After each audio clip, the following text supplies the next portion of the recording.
నియోజకవర్గాల సంఖ్య పెంపు రాష్ట్ర రాజకీయ ముఖ చిత్రాన్ని ఎలా మార్చిపోతుంది? దేశవ్యాప్తంగా పార్లమెంటు స్థానాలతో పాటు తెలుగు రాష్ట్రాల అసెంబ్లీ స్థానాలు కూడా 50% వరకు పెరగబోతున్నాయి అని ఇప్పుడు కన్ఫర్మేషన్ దాదాపుగా వచ్చేసింది కదా. నిజానికి 2034 నాటికి నియోజకవర్గాలు పెరుగుతాయి అని అనుకున్నారు కానీ మారుతున్న సమీకరణలు రాజకీయ పరిస్థితుల్ని దృష్టిలో పెట్టుకుని కేంద్రం చాలా వేగంగా పావులు కదుపుతా ఉంది. అయితే నియోజకవర్గాల సంఖ్య పెరిగితే ఏ పార్టీకి అడ్వాంటేజ్? నియోజకవర్గాల పునర్విభజన గాని ఎస్ఐఆర్ గాని రూలింగ్ పార్టీస్ కి అనుకూలం అనే అంచనాలు ఆంధ్రప్రదేశ్ తెలంగాణ విషయంలో నిజమవుతాయా? ప్రజాభిప్రాయం నియోజకవర్గాల సంఖ్య పెరిగితే ఎలాంటి ఇంపాక్ట్ మన రాజకీయాల మీద చూపించబోతోంది? డీటెయిల్డ్ గా చూద్దాం. 360 degrees లో ఈ నిమిషానుకున్న సమాచారం ప్రకారం సంఖ్య పెరుగుదల ఎఫెక్ట్ మన భవిష్యత్ రాజకీయాల మీద ఎలా ఉంటుందో క్లినికల్ గా చూద్దాం.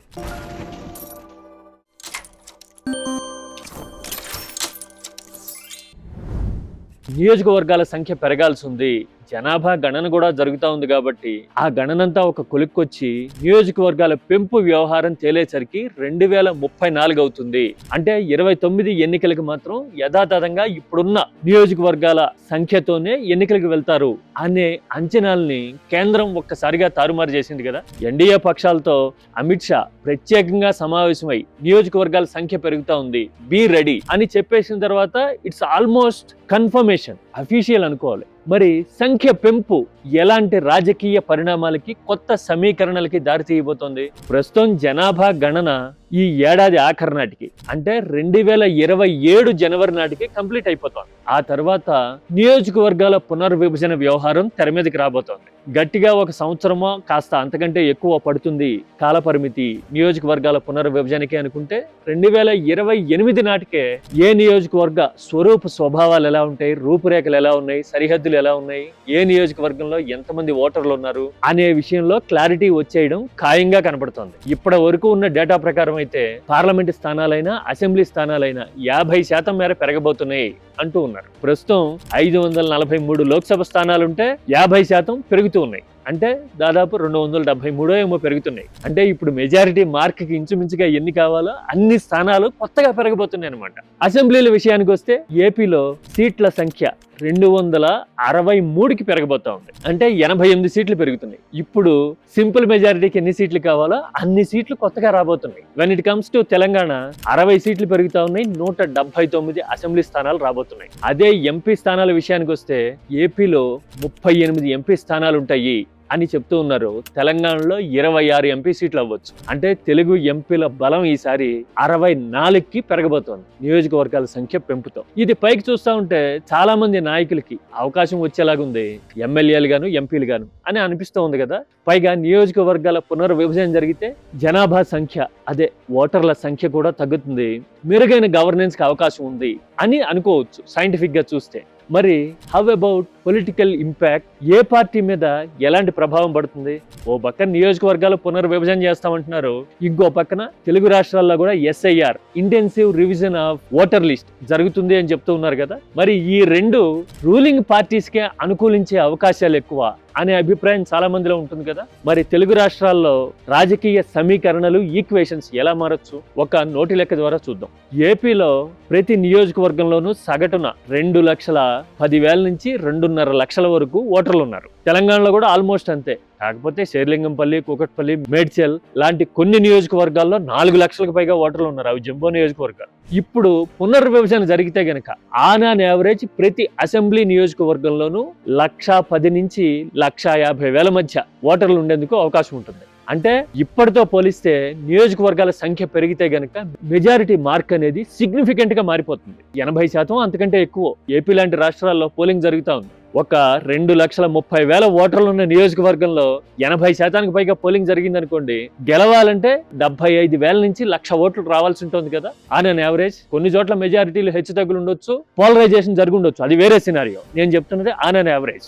అదే నియోజకవర్గాల పెంపు జరిగి ఓటర్ల సంఖ్య ఒక్కొక్క నియోజకవర్గంలోనూ సగటున ఒక 1,30,000 నుంచి 150,000 మధ్యకి వచ్చేసింది అనుకోండి, ఈ మెజారిటీ మార్క్ అనేది తగ్గుతుంది. అంటే 80% ఓట్లు పోలయ్యాయి అనుకోండి, అంటే 1,30,000 1,30,000 ఓట్లు పడ్డాయనుకోండి, 60,000 ఓట్లు పడితే ఒక అభ్యర్థి గెలిచిపోయే అవకాశాలు ఉంటాయి. అంతే కదా, 2 పార్టీల పోటీ ఉంది, పోలరైజేషన్ తో మన రాజకీయం నడుస్తా ఉంది. మిగతా పార్టీలకి ఒక 10% ఓట్లు పడతాయి అని అనుకుంటే ఆన్ అన్ యావరేజ్ 60,000 ఓట్లు పడితేనే పార్టీల భవితవ్యం ఒక్కో నియోజకవర్గంలో తేలిపోయే అవకాశం ఉంది. అంటే ఈ లెక్కను చూస్తే 30-40,000 ఓట్లు తక్కువగా ఉన్నా గానీ ఈసారి పార్టీల భవితవ్యం నియోజకవర్గాల స్థాయిలో తేలిపోబోతోంది. ఈ ఇంపాక్ట్ ఎలా ఉంటుంది?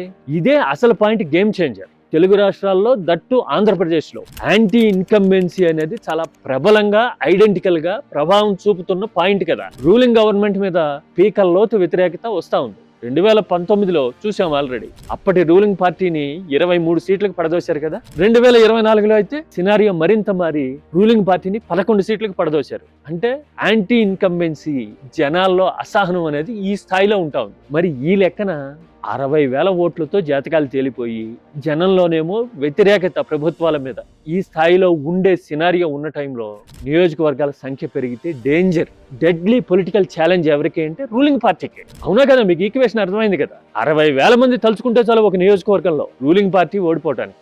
ఇది రూలింగ్ పార్టీకి మేజర్ ఛాలెంజ్ అవుతుంది. మిగతా రాష్ట్రాలతో పోలిస్తే ఏపీలో ఉన్న పెక్యులారిటీని దృష్టిలో పెట్టుకుంటే ఇదే వాస్తవం కదా. పైగా పునర్విభజన లాంటివి రూలింగ్ పార్టీ కలిసి వస్తాయి కదా అంటారేమో. ప్రజా వ్యతిరేకత అనేది ప్రివలెంట్ గా ఉన్నప్పుడు యాంటీ ఇన్కంబెన్సీ ఫ్యాక్టర్ అనేది చాలా విషయాల్లో 2 ఏళ్లు కాకముందు నుంచో చర్చనీయం అవుతూ ఉన్న చోట ఓవరాల్ గా పోలైన ఓట్లలో 60,000 ఉంటే చాలు గెలిచిపోతారు అనే నెంబరే డిసైడింగ్ ఫ్యాక్టర్ అయ్యే అవకాశాలు ఎక్కువ ఉంటాయి. అవునా కాదా? అందుకోసం ఇప్పుడు ఏపీ రాజకీయాల్లో కొత్త అలజడి, హడావిడి, హంగామా చూడబోతున్నాం. ఎన్నికలకి దాదాపు 2 ఏళ్ల ముందు నుంచే. మామూలుగా అయితే 2029లో ఎన్నికలంటే ఒక ఏడాది ముందు నుంచి హడావిడి స్టార్ట్ అవ్వాలి కదా. మరి ఇప్పుడు జనాభా లెక్కలు పూర్తయిపోయి నియోజకవర్గాల పునర్విభజన వ్యవహారం తెర మీదకి 2027లోనే వచ్చేస్తుంది కాబట్టి అక్కడి నుంచి ఇక రాజకీయ హంగామా, ఏ ప్రాంతం ఏ నియోజకవర్గానికి వెళ్తుంది, ఎగ్జిస్టింగ్ నియోజకవర్గాలు ఇప్పుడు ఎలా పునర్విభజన కాబోతున్నాయి అనే అంశాలు ఎజెండాలోకి వచ్చేస్తే గనక రాజకీయం పాట్ బాయిలర్ అయిపోయేందుకు, ఎట్టి పరిస్థితుల్లోనూ ఈ రాజకీయాన్ని మార్చాలి అని అనుకున్న జనం పోలరైజ్ అయ్యేందుకు ఎక్కువ ఛాన్సెస్ వస్తాయి. యాంటీ ఇన్కంబెన్సీ అనేది దీనికి యాడ్ అవుతుంది. ఈ లెక్కన మరో ఏడాదిలోనే ఏపీలో రాజకీయ హడావిడి మనం చూడబోతున్నాం అని అనిపిస్తా ఉంది. అన్నట్టు తెలుసు కదా, ఉమ్మడి జిల్లాల లెక్కను తీసుకుంటే నియోజకవర్గాల సంఖ్య పెరిగితే పైన విశాఖ, ఆ తర్వాత ఉమ్మడి జిల్లాల్లో 2 ఉభయ గోదావరి జిల్లాలు, కృష్ణా, గుంటూరు లాంటి జిల్లాలు ప్రబలమైన నెంబర్లతో గట్టి ప్రభావాన్ని చూపించబోతున్నాయి. రాయలసీమలో అనంతపురం లాంటి జిల్లాలకు కూడా ఇదే హోల్డ్ రాబోతాం. మరి ఈ లెక్కన నియోజకవర్గాల పునర్విభజన జరిగితే కొత్త వాళ్ళకి అవకాశం రావడం సరే, రాజకీయం ఏ లెక్కన మారుతుంది అని అంటే రూలింగ్ పార్టీకే యాంటీ ఇన్కంబెన్సీ దృష్ట్యా మేజర్ ఛాలెంజ్ ఎదురవుతుంది అనే ప్రొజెక్షన్తో మీరు ఏకీభవిస్తారా? ఏపీ రాజకీయం మరికొద్ది నెలల్లోనే, అంటే 2027 రావడంతోనే పాట్ బాయిలర్ కాబోతుందా? ఊహించని రీతిలో రాజకీయ సమీకరణలు మారబోతున్నాయా? డిస్కస్ చేద్దామా? కామెంట్ చేయండి.